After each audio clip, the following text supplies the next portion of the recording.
Então, olha só, ele já está tudo montado, isso é que é o mais interessante. Então, eu não preciso nem me preocupar em montar o circuito, ele já montou para mim, já tem um exemplo pronto para trabalhar com o display, e se eu clicar aqui em código, ele vai mostrar o código em blocos, mas eu posso selecionar texto, continuar, para eu mostrar o texto, quer dizer, o código que faz esse sisteminha funcionar, só que no código fonte mesmo em linguagem C, tá? Vamos colocar para iniciar a simulação, né?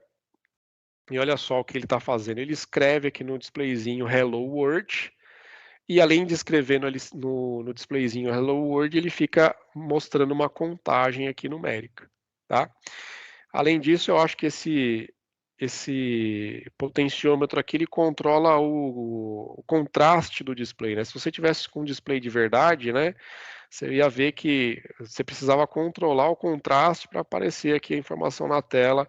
Aqui parece que ele está só ligando e desligando, né, mas na prática ele, como se ele estivesse mudando um pouco essa escrita em branco aqui do display, né? Escureceria ou clarearia um pouco mais. Então tem um monte de comentário aqui no meu código explicando o que está fazendo aqui, né? E ele está colocando algumas informações aqui na parte externa, eu já comento sobre isso, mas ele tem no Void Setup algumas configurações iniciais. Primeiro, quais são essas configurações? Ele está colocando uma função que é LCD1 Begin. Isso aqui configura esse display LCD no tipo de display que a gente está trabalhando. A gente pode ter esse display em vários padrões, que esses padrões são conhecidos como a quantidade de colunas e a quantidade de linhas. Então esse display aqui tem 16 colunas e 2 linhas. Eu posso ter de 20 colunas por 4 linhas e assim por diante. Tem vários tamanhos diferentes de display. Então, se fosse um display diferente desse, eu colocaria a configuração aqui. Como eu estou usando um display padrãozão, esse aqui é o mais conhecido, mais usado. Então, configuração que sempre vai ser utilizada aqui. Ele está utilizando uma outra função que está escrito aqui, ó, lcd1.print, ou seja, isso é o que manda uma informação para a tela do display. Eu posso parar a simulação e colocar aqui eletrônica. Não sei se ele vai escrever o acento circunflexo aqui. Provavelmente não, porque ele não tem na biblioteca, né? Vamos ver se ele escreve alguma coisa lá. Escreveu eletrônica, só que ele não entendeu o caractere aqui do acento circunflexo, porque não tem na biblioteca do display. Então esse é um problema que a gente tem aí por conta dos displays aí que normalmente para ser um negócio globalizado, né? Às vezes tem até caractere em chinês, em japonês, mas não tem os acentos que são usados aqui na nossa região, né?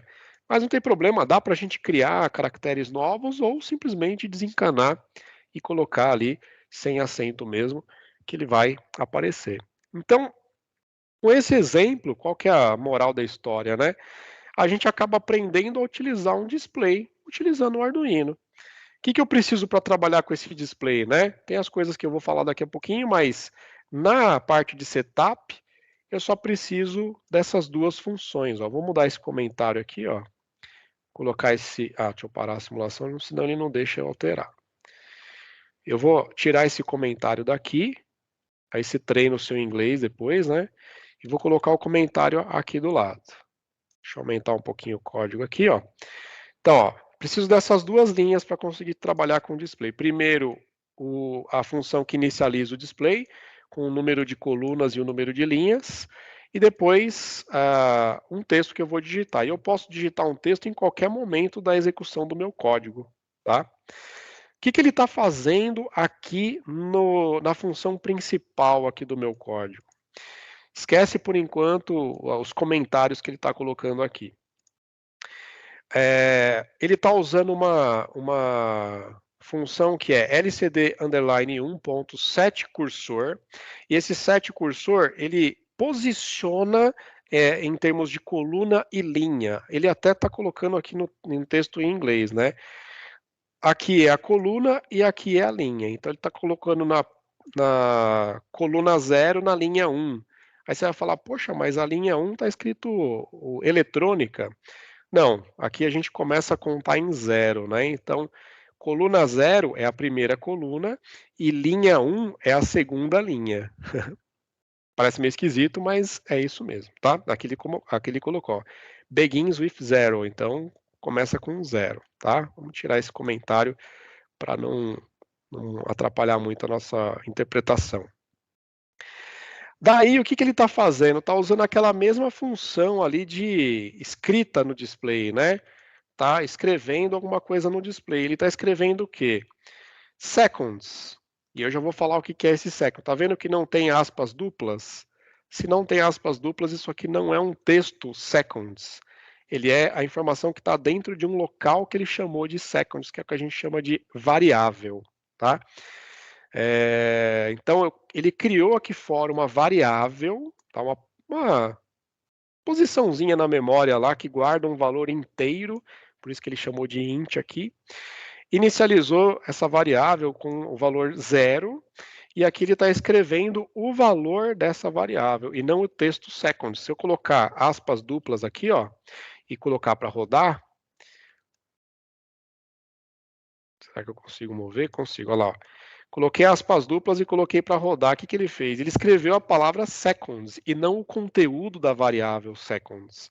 Então, para eu fazer com que ele escreva alguma variável, eu tenho que colocar o nome dessa variável aqui, seconds. Aí ele deu um delayzinho de 1 segundo, 1000 milissegundos, e depois fez essa linha aqui. Essa linha é um incremento da variável seconds. Eu poderia escrever de outra forma, inclusive.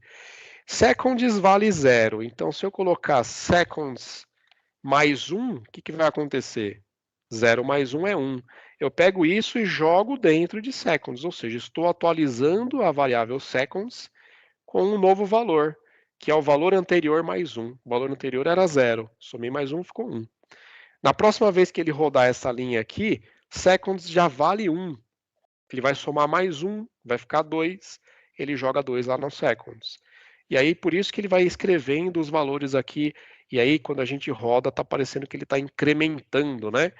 Quer dizer, ele está jogando os valores aqui. Cada vez que ele roda, a cada 1 segundo, ele incrementa uma unidade aqui e escreve o novo valor lá na tela. Sempre na mesma posiçãozinha aqui. Tá? Então, isso aqui é o interessante de você utilizar esse Tinkercad, né? Você consegue pegar exemplos prontos e trabalhar com esses exemplos prontos, tá? Eu vou colocar um comentário aqui, né? Deixa eu parar a simulação, né? Isso aqui é o quê? Criação de uma variável de int. Int é o quê? Inteiro, né? Um número inteiro. Aqui a gente está posiciona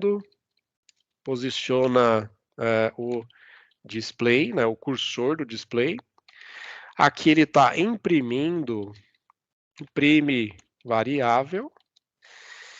Aqui ele perde tempo, né? Perde 1 segundo, né? Perde não, né? Espera 1 segundo. E aqui finalmente ele incrementa a variável seconds em uma unidade. Então é isso que ele está fazendo. Cada vez que ele passar nessa linha, ele incrementa em uma unidade a variável seconds. Beleza? Ó que legal. A última coisa que faltou eu falar aqui, nas últimas coisas, são... Deixa eu até excluir aqui esses monte de comentário aqui, só para ficar mais clean o código, né? E a primeira coisa que ele colocou foi isso daqui. Isso daqui é o seguinte: para eu utilizar um recurso que não é um recurso básico do Arduino, que não é simplesmente ler e escrever numa entrada ou saída digital, eu preciso adicionar uma biblioteca onde ele tem as funções que vão trabalhar com esse recurso específico. Por exemplo, estou trabalhando com um display aqui. Para eu conseguir ter as funções aqui para trabalhar com o display, eu preciso pegar a caixa de ferramentas, né, que tem as instruções lá direitinho para ele trabalhar com isso. E para eu trabalhar com o display, então eu tenho que incluir a biblioteca que tem as funções para trabalhar com o display, que é essa linha que ele colocou aqui, tá? Então, isso é inclusão de biblioteca. No caso, a biblioteca para trabalhar com o display, tá? Finalmente, essa outra linha que eu também não comentei, essa linha define quais são os pinos utilizados para trabalhar com esse display. Então, quais são os pinos do Arduino que estão sendo utilizados, né? Então, você está vendo aqui que tem o pino 12, o pino 11, tá aqui, ó, pino 12, pino 11 e depois os pinos 5, 4, 3 e 2. 5, 4, 3 e 2. Na sequência, né, tá bem assim, ó.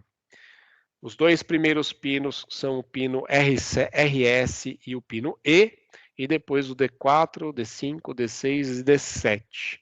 Ah, mas o que são esses pinos, professor? Bom, um dia a gente vai trabalhar isso com mais detalhes. Hoje, o que a proposta, né, que a gente tem aqui com vocês é que vocês apenas utilizem esse recurso. Então, para utilizar esse display aqui, primeiro você tem que dizer quais os pinos estão sendo utilizados para cada um das ligações aqui. Você pode alterar esses pinos se você quiser, então você pode ligar de forma diferente do que está aqui, mas depois você tem que alterar aqui. Então a dica é, usa o que está aqui, né? Mais fácil, você vai ter menos problemas aí, tá? A ligação externa também tentem manter a ligação do jeito que está aqui, nesse exemplo, né? E para trabalhar, né? Se você nem quisesse escrever nada ali no começo eletrônico, você poderia nem utilizar essa linha aqui no setup, mas essa linha é obrigatória para você configurar o display que você está utilizando.